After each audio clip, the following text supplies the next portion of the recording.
Ang bilis na. March na kaagad. Wow. So, who's excited? Sino excited ngayong March? Oh, 3 lang. Woo! Those who are excited for the month of March, pumalakpak ng malakas kay Lord. Yan. So I believe God is going to do greater things. If He did great thing last January and February, this month of March, mas grabe ang gagawin ni Lord. Amen? And actually, this month of March, our topic is about faith. Wow. And actually, this is not a teaching. I just have 2 questions to discuss this afternoon. Okay, let's open our Bible in the book of Hebrews chapter 11, verse 1. And I use the New King James Version. So, since we don't have our... Ay, meron pala dito. Dito lang wala. Okay. Kala ko wala pareho. Okay, Hebrews chapter 11, verse 1. Altogether, this is in New King James Version. Okay, all together, 1, 2, ready, go.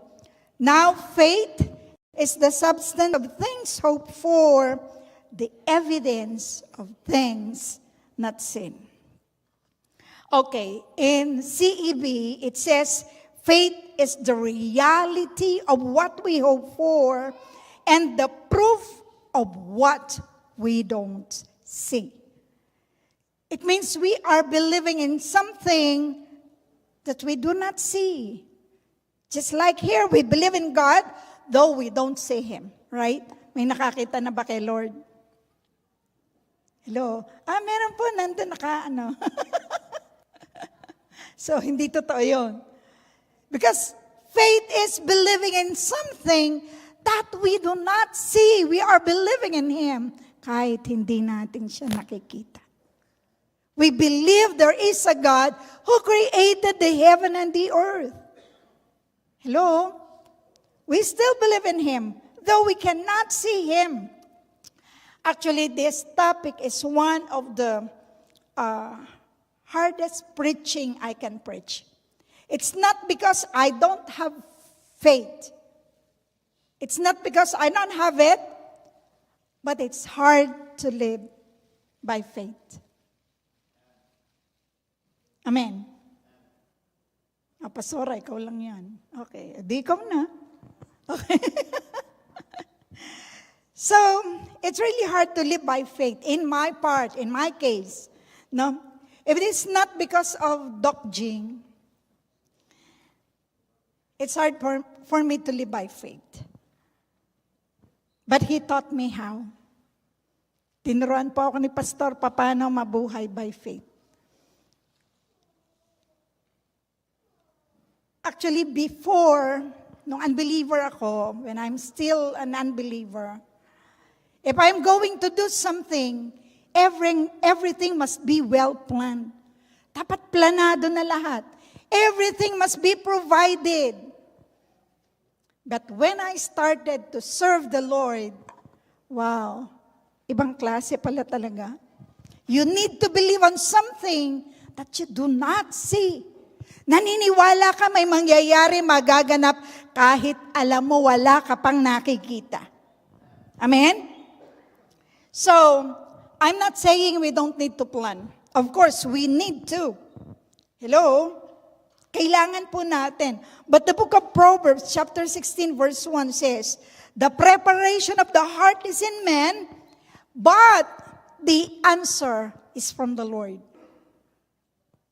This is one of my favorite verse. The preparation of the heart is in man, but the answer is from the Lord. Who among you make a plan?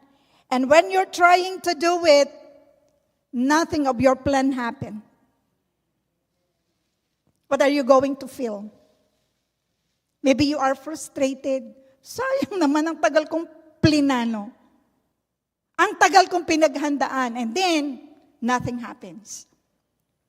Sometimes things happen na hindi mo pinaplano. At marami ka namang pinaplano na hindi nangyayari. Amen? Why? It is because it is the plan of God. It is because it is the purpose of God. Amen? So we need to have faith in God so that He will move in you. If you want to experience the power of God, if you want the move of God in your life, have faith. Tell to somebody, have faith.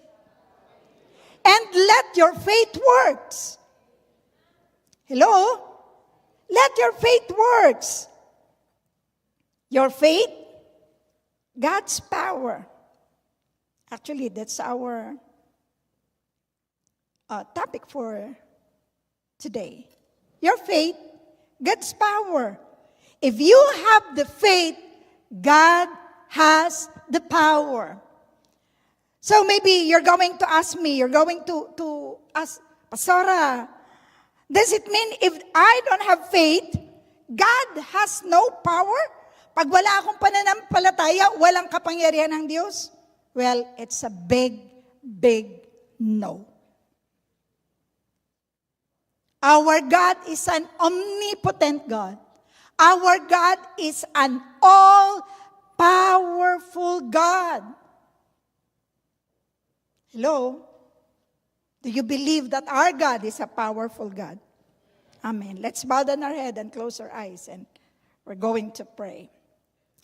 Father, we're asking this afternoon, continue to move, continue to work mightily in our midst. Cause us to experience your power. Cause us to experience your spirit. Open our heart. Open our mind, Lord, as we open it up to you, that we may learn more of you, that we may learn more from you. Father, we're declaring you will develop, Lord God, that faith that we have in our heart. We thank you. Just let your name be exalted in our midst.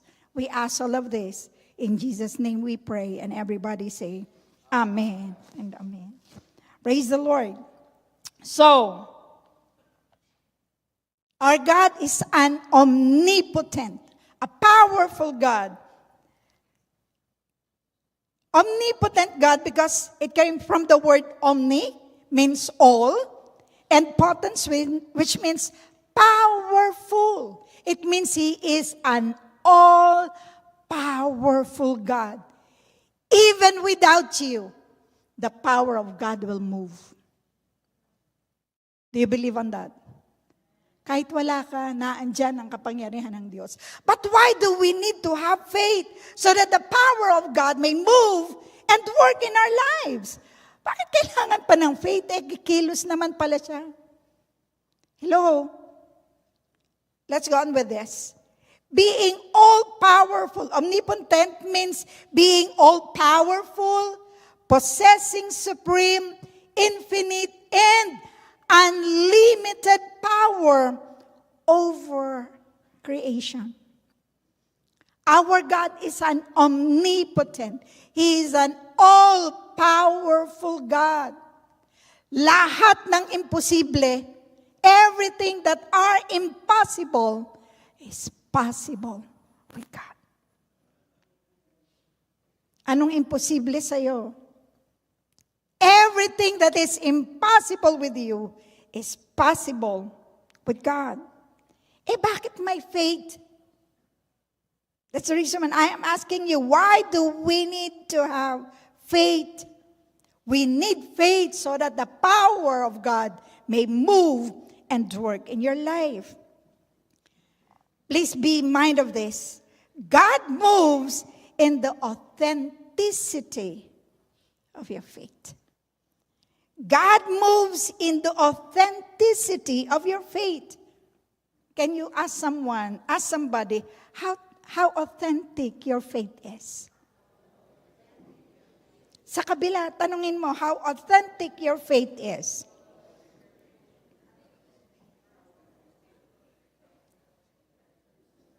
Gaano ba kapuro, gaano ba lakas mayroong pananampalataya mayroon ka. I told you, God wants us to believe. God wants us to come to Him.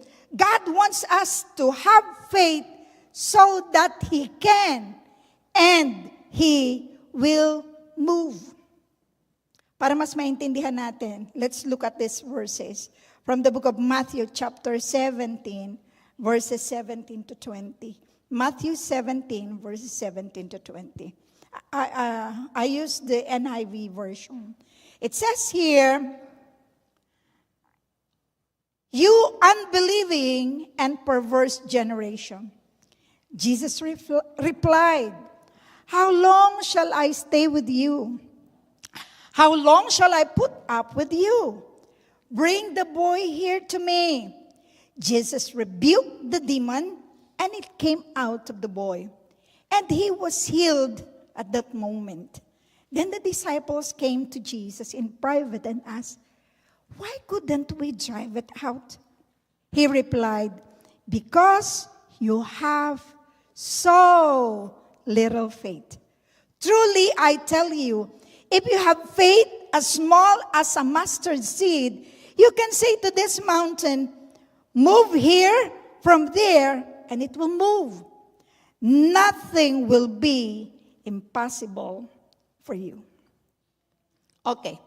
So listen to this illustration. Maybe magtanong tayo, bakit parang may confusion yata dun sa statement na ginawa ni Jesus. So the disciples, look at the story.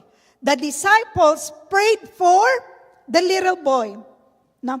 And he was attacked by the demon. And when the disciples prayed, what happened? Did the boy delivered? No. And then, the Lord Jesus Christ prayed for the boy, and he was delivered. Right? Nung si Jesus nag-pray, na-deliver yung bata. And then, kinausap ng mga disciples si Jesus. And then they asked, "Lord, why is it that when we prayed for the boy, we couldn't drive it out? Bakit po hindi lumayas?" That is his question. That is their question. "Lord, why?" And then Jesus answered. He said, "Because you have so little faith." Ang liit kasi ng pananampalataya nyo. So maybe the disciples during that time were asking, gaano kaya kalaking pananampalataya ang kailangan ko? But if we're going to look at this, if we will go on with the verses, truly I tell you, if you have faith as small as a mustard seed, you can say to this mountain, "Move from here to there," and it will move. Nothing will be impossible for you. The Lord told the disciples, "Oh, you of little faith." Ang liit kasi ng faith nyo, kaya hindi gumaling yung bata. Then He told the disciples, if you have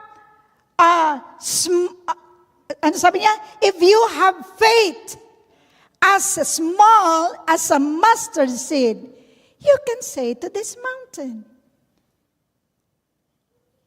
Parang, "Lord, ano yun? Sabi mo, hindi namin napalayas kasi ang liit ng faith namin." And then this time you're going to say, if you have faith as small as the seed, as a mustard seed, you can tell to this mountain, "Move," and it will move. Parang, Lord, may contradiction yata dun sa statement mo. We're not able to deliver this boy because we have little faith. But you're asking us to have a small faith, just like the mustard seed.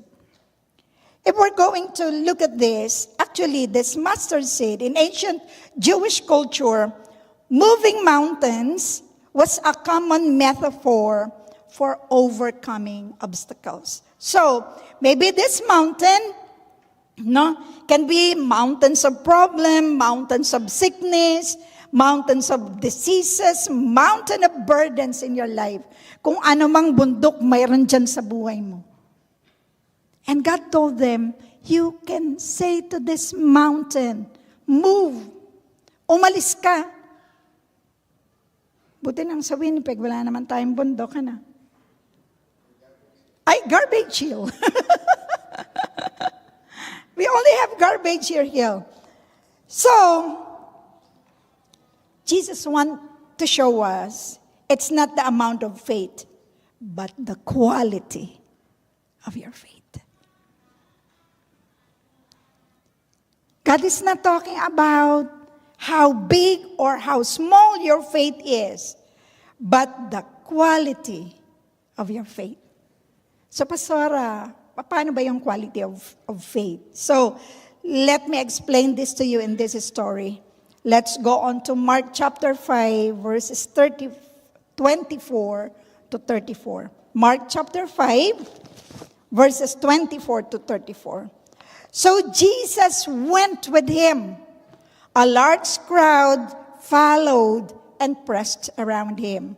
And a woman was there who had been subject to bleeding for 12 years. How many years? 12. She had suffered a great deal under the care of many doctors and had spent all she had. Yet instead of getting better, she grew worse. When she heard about Jesus, she came up behind him in the crowd and touched his cloak. Because she thought, if I just touch his clothes, I will be healed. Immediately, her bleeding stopped. And she felt in her body that she was freed from her suffering. At once, Jesus realized that power had gone out from him. He turned around in the crowd and asked, who touched my clothes? You see the people crowding against you, his disciples answered. And yet you can ask, who touched me? But Jesus kept looking around to see who had done it. Verse 33, then the woman, knowing what had happened to her, came and fell at his feet, and trembling with fear, told him with the whole truth. He said to her, daughter, your faith has healed you. Go in peace and be freed from your suffering. Wow. Look at this story. Who already read this story? Who knows about this story? So maybe almost all of us, we know about the story of this woman who's bleeding for 12 years. Grabe, 12 years. Eh di baka putlang-putla na talaga siya, no? Because she's bleeding for 12 years. I don't know, nagkakaroon ba ng blood transfusion siya during that time? Just to refill lahat ng nawawalang blood sa kanya. So, let's look at this woman's faith. No? Actually, we don't know her name, right? We just know her story. And when we talk about it, we're going to say, yung babaeng dinudugo ng 12 years. Right? Oh, the woman is bleeding for 12 years. No, we don't know her name, but we know her story. We know her issue in life. And you know what? Dito sa babae na to, in the life of this woman, makikita natin, sometimes your issue in life becomes your identity. Tama ba? Sometimes your issue in life becomes your identity. Yung lalaking nag-asawa ng ganito. Yan. Diba? That's how we describe them. Not by their name, but by the issue of their life. Yung babaeng iniwan ng asawa. I'm not dropping names, okay? Yung babaeng mataba, galit na naman ang anak ko pag narinig akong nagsabi ng gano'n. We're describing them through the issues of life. Amen po ba? Maybe you do not know them, but you know their issue. Amen? This woman, her identity was wrapped up with her crisis. She's dressed up in the outside, but she was messed up in the inside. And most of them, tanong mo yung katabi mo, ikaw ba ganun din? Hintayin mo sagot. Ano ang sagot? Hindi ka sinagot. So, I told you, most of the time our issues in life became our identity. Amen? It becomes our identity. But this woman, maliban sa issue niya sa buhay, she did something that made the world know Jesus more. Maaliban dun sa issue ng buhay niya, yung babaeng dinudugo, she did something that when you know her story, buong mundo nakaalam ng bagay na nangyari at ginawa niya. Amen ba? And what she did is, it shows the quality of her faith. This woman who's bleeding for 12 years showed the quality of her faith. And that is my first question. What's the quality of your faith?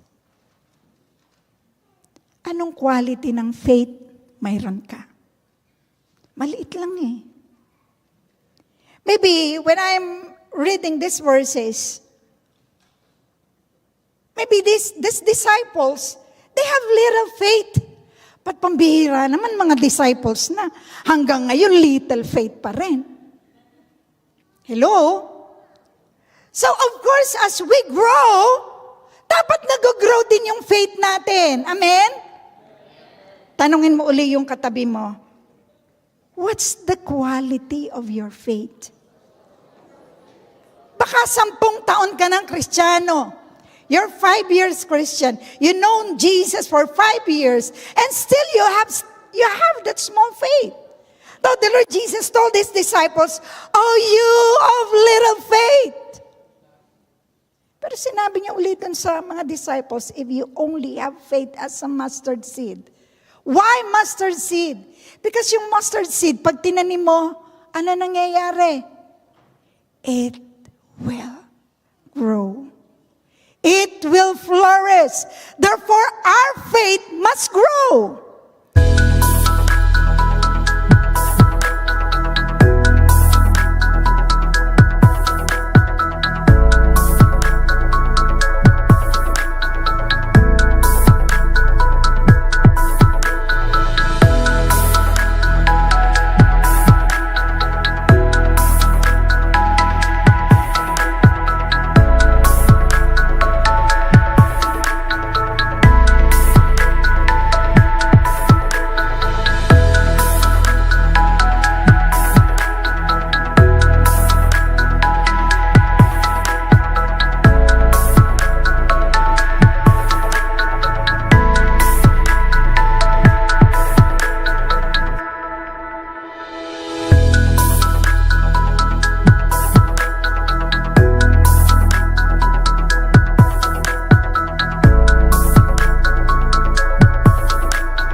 Gumapang siya.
she knew that will heal her is when she touched Jesus.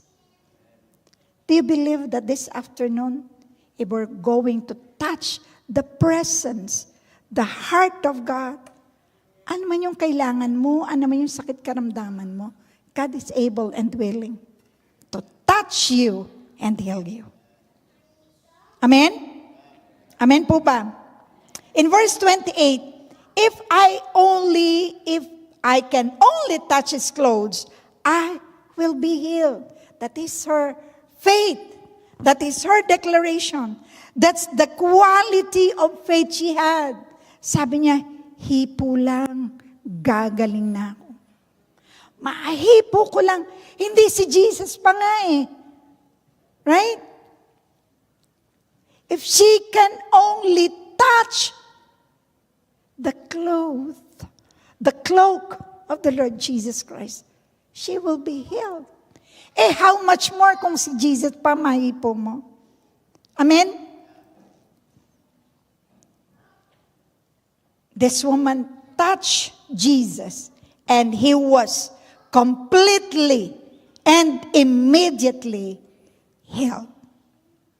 Instantly, pinagaling siya ng Lord. Okay, listen. During that time, if you are sick, especially if you're a leper, you're going to shout, I'm unclean, I'm a leper. Bakit? Pag may sakit during that time, o kaya, sorry for this, pag yung mga babae na during menstrual period nila, hindi mo sila pwedeng hawakan. Pag umupo sila sa upuan, hindi mo pwedeng upuan. Or else, you will also be unclean. Dalawa na kayong marumi. So you don't need to touch them. But look at this. How God really moved. Yung babae, nung hinipo niya si Jesus, instead na maging marumi si Jesus, siya ang naging malinis. Siya ang pinagaling ng ating Panginoon. Amen po ba?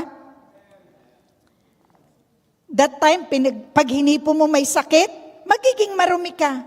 Nung si Jesus mahipo nung babaeng ito, gumaling siya.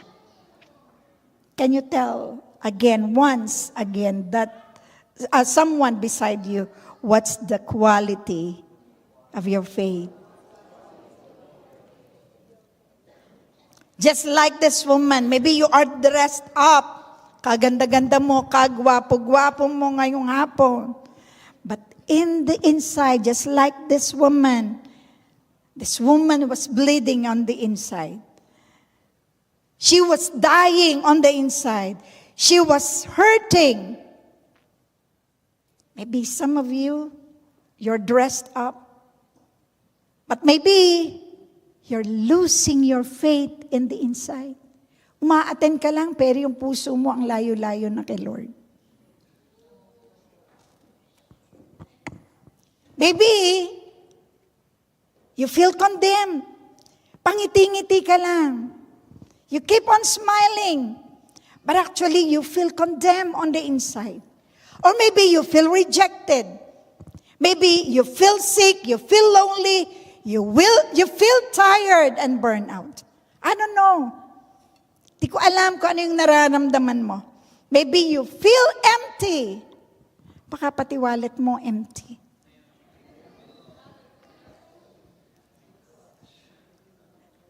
Just a testimony, just the other day, may kausap ako. Sabi niya, Pastora, tithing is really true. Because before, she's giving right after na yung mga expenses nila or something like that. And then, she's going to give to the Lord.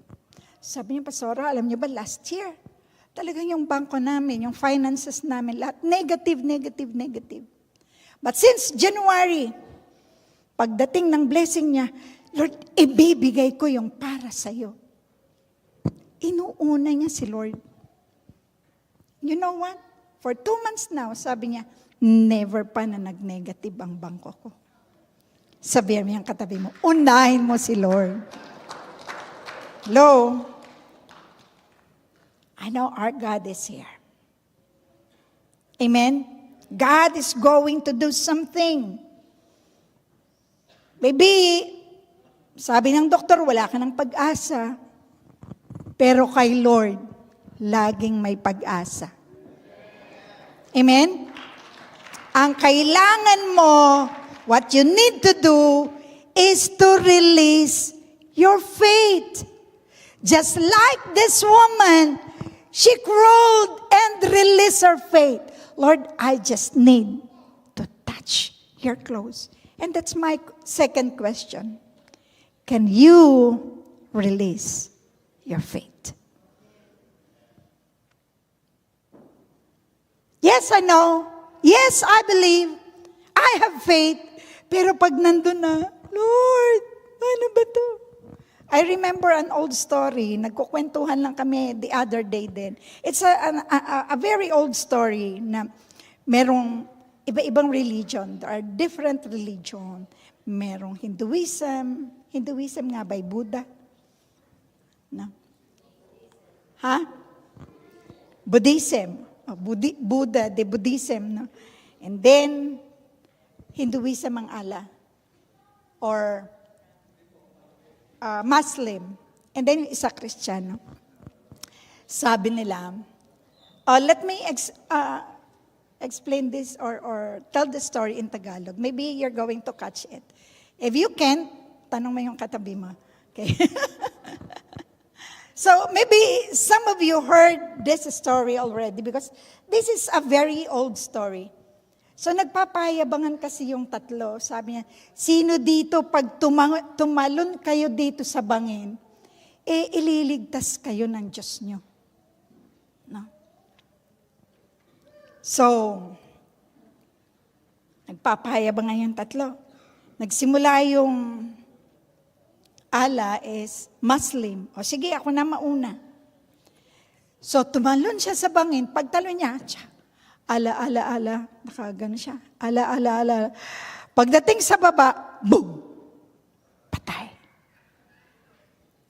Sumunod, yung Buddhism.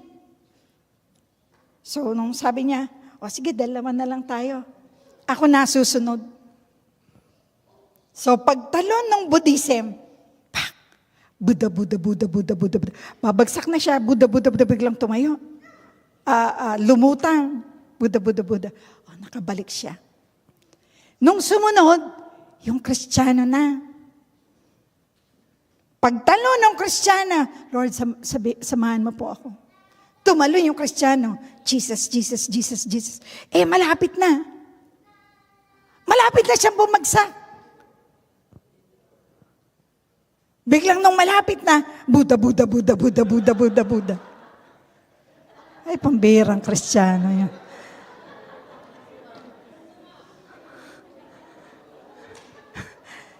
Tanungin mo yung yung katabi mo, ikaw.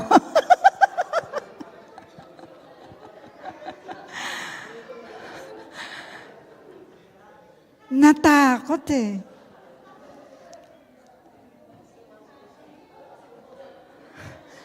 Sino, kagaya ng babae, igagapang niya yung pananampalataya niya. Lord, whatever happened, Jesus pa rin ako. Baka mamaya pagka 1 metro na lang, Buddha. Oh my God. We need to release our faith. Sigawan mo yung katabi mo, sabihin mo, release your faith. Why? Because God is responding to your faith. God is responding to your faith. In verse 32, it says, but Jesus kept looking around to see who had done it. Right after this woman touched the cloak of the Lord Jesus Christ, the power of God was released. And it says here in verse 32, Jesus kept looking. Sino ang humipo sa akin? And that's the reason why the disciple is asking, Lord, there are a lot of people here. Siguro kung nagsisiksikan, sino pa bang malalaman mong humipo sa'yo? That's the reason why the disciple is asking, Lord, paano natin malalaman? And then this woman came to Jesus.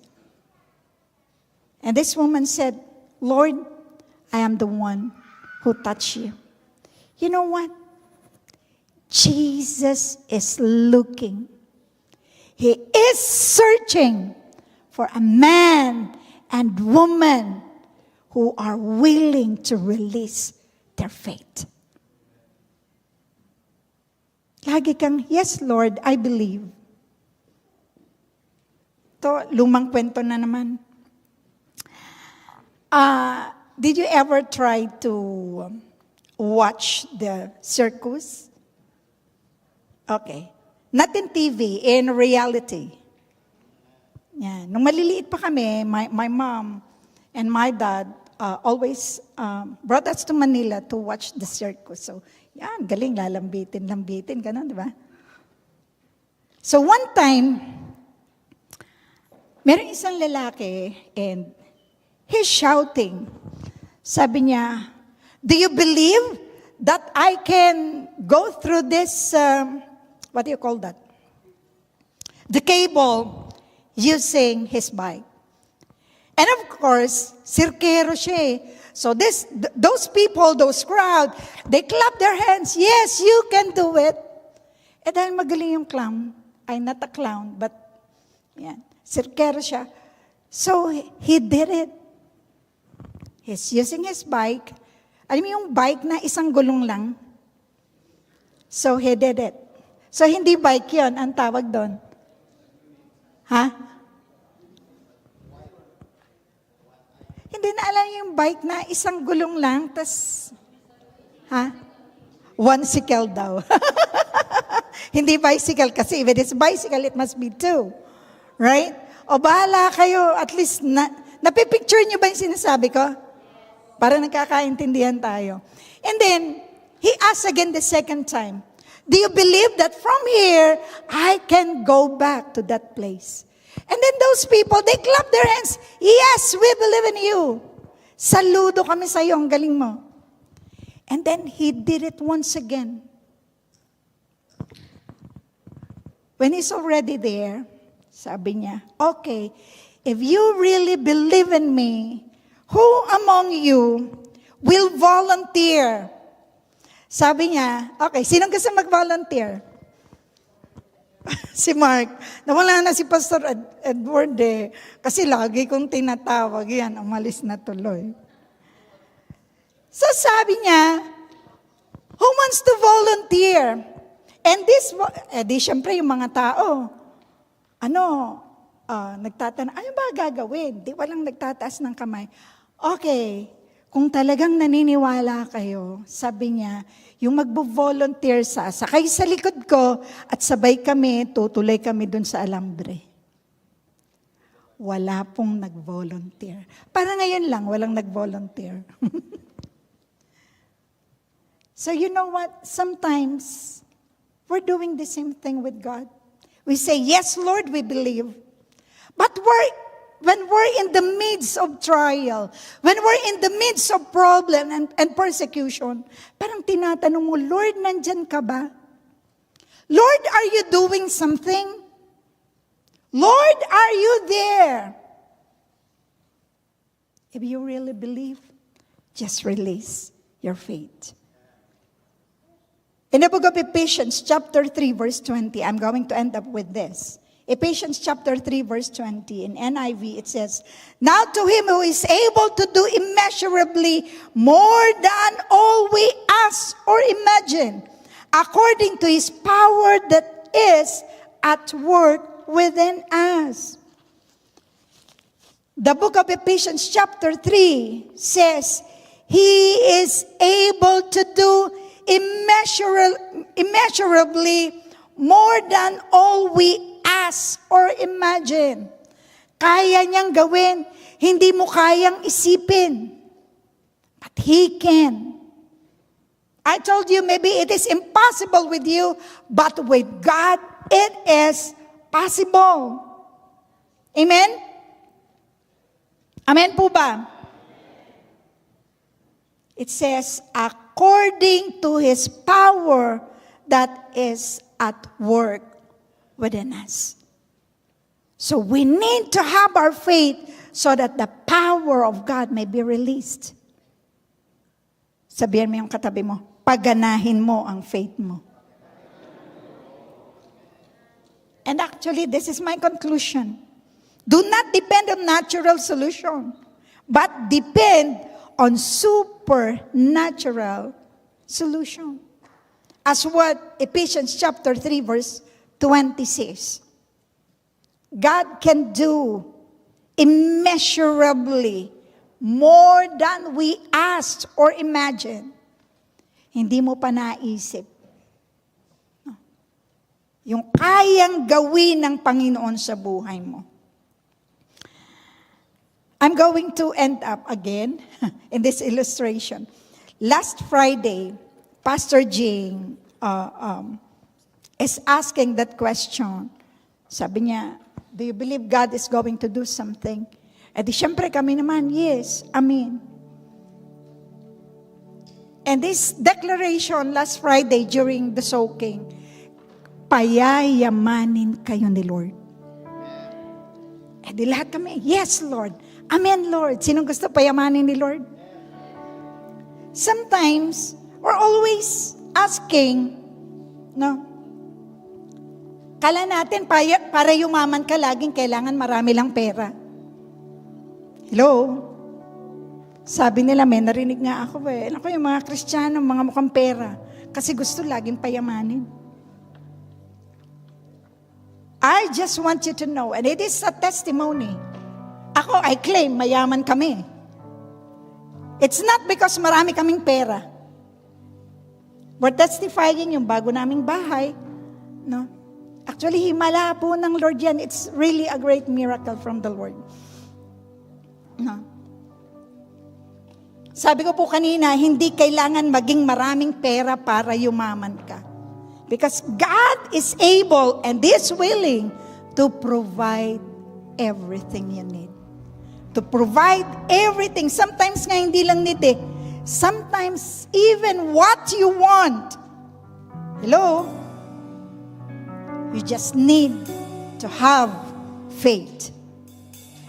Remember, we're testifying about our home, yung aming bagong bahay. Actually, we're not really qualified. And Justin and they will testify about this. Kami pong mag-asawa, we're not able to qualify para makuha po namin yon. Actually, yung bahay po namin kapangalan po kay Ruel yun. Siya yung na-approve, hindi po kami. No. But God make a way to have it. Wala po kaming ipong maraming pera. May ipon kami pero hindi karamihan para magkaroon kami ng bahay.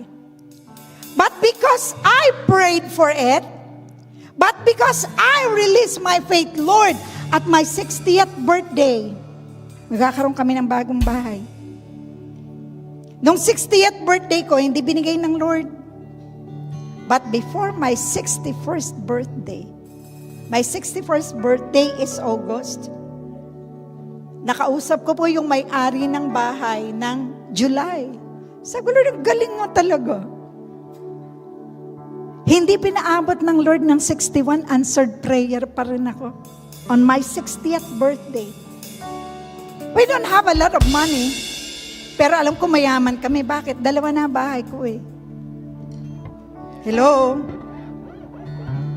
I tell you, hindi mo kailangan maging maraming pera. Pero kayang gawin ng Lord paramihin ang pera mo. You just need to have faith. You just need to release your faith. The first question is, anong quality ng pananampalataya mayroon ka? If you're asking something from God, release your faith. If you're praying for something, I want you to stand up this afternoon and we're going to pray.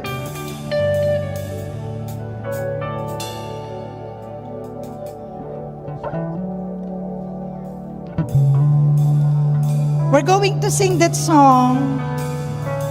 Yung kinanta nila kanina.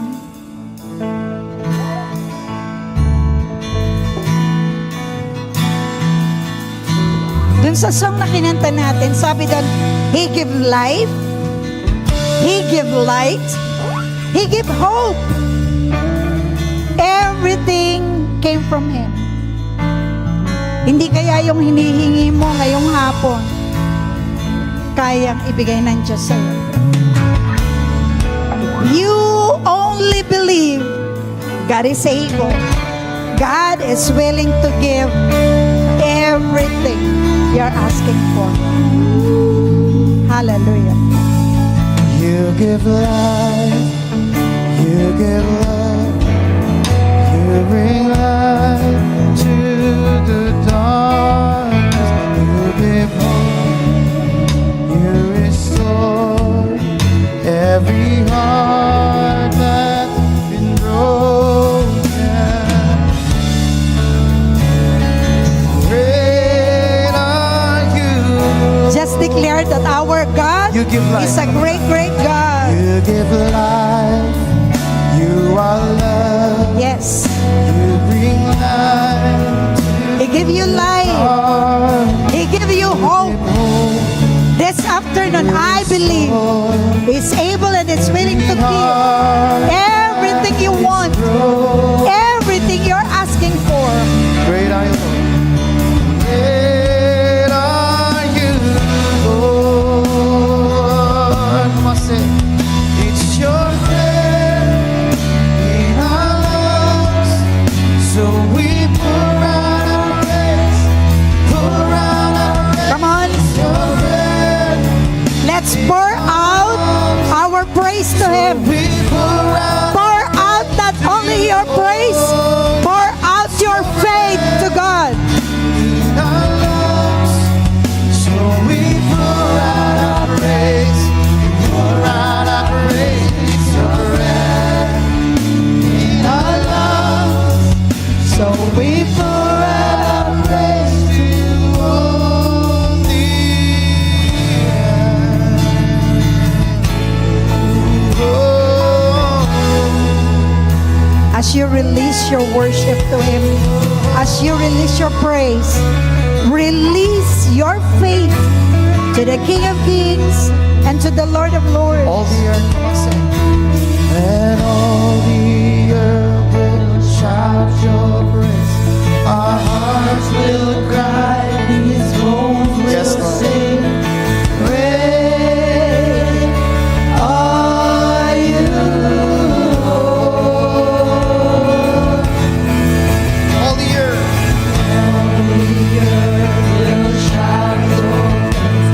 Our hearts will cry, its bones will sing. Great are you, Lord.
is able to release His power. He's able to release His power right now. He's able to release His power right now. Come on. Before God release His power, release your faith.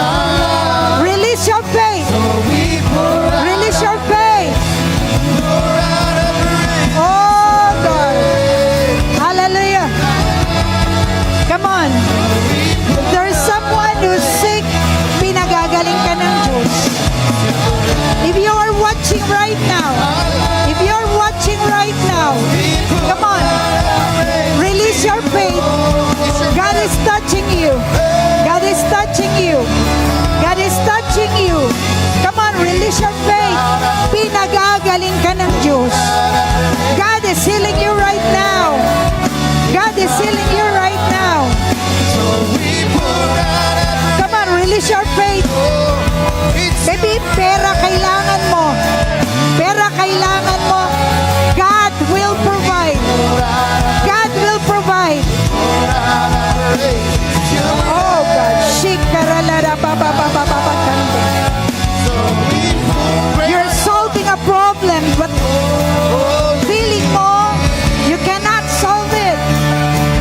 I tell you, if you're going to release your faith, God is going to solve it. Feeling mo wala nang solution. Come on, release your faith. God is going to solve your problem. Great are you, Jesus. You feel tired, but this time, pinalalakas ka ng Diyos. One more time. God is allowing His strength, physically, emotionally, higit sa lahat, spiritually. He's releasing His power. He's releasing His power. Come on, release your faith. The strength from above, the strength from God is flowing in you. It's flowing in your body right now.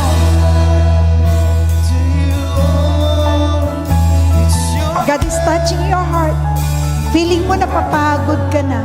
You feel tired. Maybe you're tired sa trabaho. Pagod ka na sa nararamdaman mo, sa nararanasan mo. Come on. Touch Him. Touch Him. He's releasing His power. He's releasing His power upon you.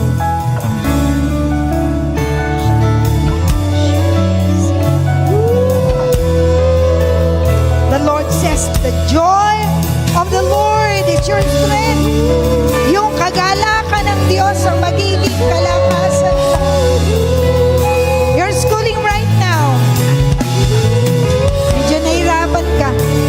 But God is able and willing to provide yung kinakailangan mo.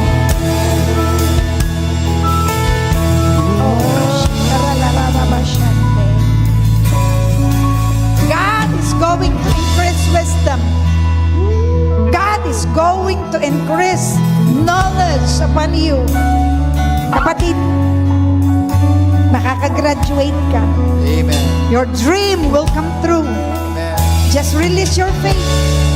Just release your faith. Dadalhin ka ng Lord dun sa plano ng Diyos sa buhay mo. But He's answering you right now. He's going to give you the desire of your heart. Yung desire mo, binibigay ng Diyos. Amen. Come on, you just need to release your faith. May ginagawa ang Diyos. May nangyayari. God is doing something. God is doing something.